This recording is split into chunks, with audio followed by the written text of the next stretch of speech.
ay Charmaine, magandang umaga. Hello, Yes. Charmaine. Yes, Sir Melo. Magandang umaga din po sa inyo, maging sa tagapakinig po O sige natin. nga, balitaan mo nga kami tungkol dito sa kinikilos itong bagyong Bavie na ito. Yes po, no. Kanina pong madaling araw, huling namataan itong si Super Typhoon Bavie sa layong 2,355 kilometers silangan ng southeastern Luzon. At kasalukuyan, may taglay na lakas na hangin na maabot ng 215 kilometers per hour malapit sa sentro at pagbugso naman umaabot hanggang 265 kilometers per hour. Kumikilos yan pakanluran, hilagang kanluran o west-northwestward sa bilis na 15 kilometers per hour. Inaasahan na nga natin yung pagpasok nito sa loob ng PAR bukas ng gabi o Miyerkules ng madaling araw at papangalanan na nga natin yan na Inday. Sa kasalukuyan din ay mababa pa naman yung tsansa nito na maglandfall sa lanimang bahagi ng ating bansa. Ngunit maaari nga yung lumapit dito sa may part ng Batanes at Taiwan area.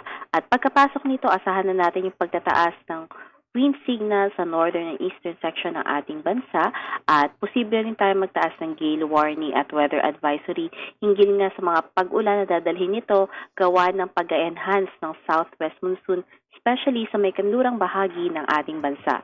Kaya tumutok po tayo sa pag-asa sa mga posibleng mga updates sa susunod na mga araw hinggil nga kay Super Typhoon Bavie o Inday. O Charmaine, may mga tanong tayo no ha.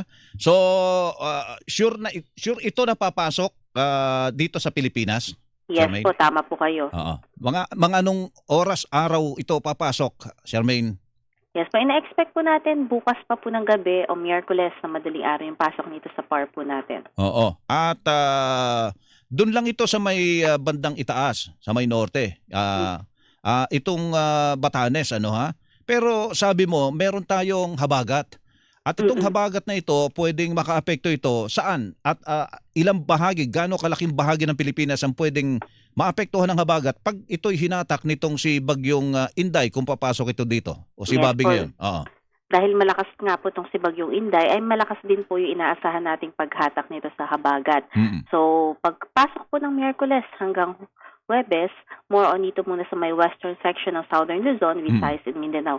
Starting ng Friday onwards, mas tataas po yung habagat natin at posibleng umabot sa may parte ng Ilocos region. So, expect po natin na lahat ng nasa western section ng ating bansa maging maulan po for the succeeding days. Western section ng Luzon, Visayas at Mindanao. Tama Yes ba? po, tama po. Ayun, dahil itong habagat natin nandito sa western side. Yes po, tama po kayo. Ayun, okay. So, ano ito? Miyerkules magpaparamdam na pero hanggang gabi na sabi mo mas intense yung pag-ulan dahil dito sa habagat. Dulot naman itong paghatak nitong si Typhoon Inday o si Bobby na ito. Yes po, tama po kayo. O matindi pala ito, may mga ulan talaga tayong aasahan. Ano? Kahit ito'y hindi tuluyan o maglandfall dito sa atin. Yes po, tama po. Mas babantayan nga po natin yung mga pag-ulan Oo. na dadalhin ng habagat. O, super typhoon ito, ibig sabihin mas malakas ang hatak nito. Yes po, tama po kayo. Kaya ngayon pa lang po, inaabisuhan na po natin yung paghahanda hinggil nga dito sa paglakas po ng habagat po natin. Naku, dapat gumawa ka agad ng hakbang diyan ay yung mga malalapit doon sa mga dalisdis ng bundok natin at malapit doon sa mga ilog ano. Charmaine? Yes po, yung mga very high to high susceptibility areas po natin. Ay kailan naman gagandang panahon natin kung ito'y papasok ng Miyerkules at gano'ng magtatagal ito dito, kailan na magiging maayos ang panahon natin? Kung wala pong masyadong nakikitang mga pagbabago dito sa forecast po natin, maaring magtagal po yan ng 5 hanggang 6 na araw sa loob ng ating PAR. And then, expecting naman po tayo ng improving weather, pero next week na po, although dito sa may western section ng northern tsaka central Luzon, magiging maulan pa rin po by next week.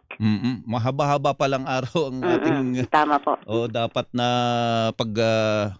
tingnan dito no dahil dito sa super typhoon na ito. Sige, Charmaine, salamat. Ganda maga. Yes po, maraming salamat. Si Charmaine Varilla, mga kapuso, weather specialist ang Pag-asa.